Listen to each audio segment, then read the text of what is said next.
This is the story of the first English samurai. The year is 1600, Japan in the Middle Ages. A foreign ship drifted ashore.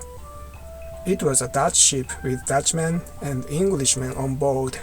One of them was Adams. Let's go back in time.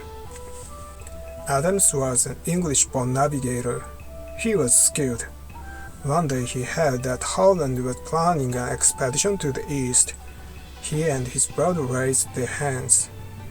At the time, England and Holland were on good terms, so Englishmen like Adams were able to board Dutch ships.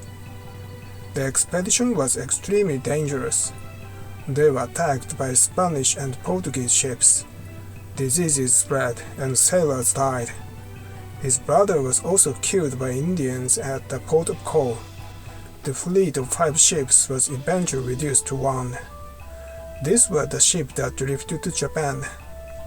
Adams and his crew were rescued by locals, but as foreigners were rare, they were detained and investigated. By the way, there were already a few Westerners in Japan. They were Catholic missionaries from Spain and Portugal. The Catholic missionaries told the authority that they should be killed because they were hateful Protestants, no to Jesus. Anyway, Adams and his men had a meeting with Ieyasu, the ruler at the time. The Catholic missionaries kept telling Ieyasu to kill them, but Ieyasu found Adams to be a good man. Ieyasu feels that the Catholic missionaries are rather crazy. For now, Ieyasu decides to trust Adams. Adams wanted to return to England, but Ieyasu said no. Instead, Ieyasu gave Adams a job as an interpreter and teacher. Adams was also an expert in shipbuilding. Knowing this, Ieyasu had Adams build a ship. He refused at first, saying it was impossible, but in the end he had to build it. He spent several years building a great ship.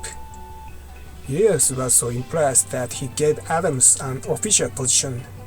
He was also given a Japanese name and land. Now Adams became the first Western samurai. His name was changed from William Adams to engine Muir. This may have prepared Adams for permanent residence in Japan. After that, he served mainly as an overseas trader. He developed trade with Holland. He also promoted relations between his homeland, England, and Japan. An envoy from England also came to Japan. He could have returned to England if he had boarded the envoy's ship, but he refused.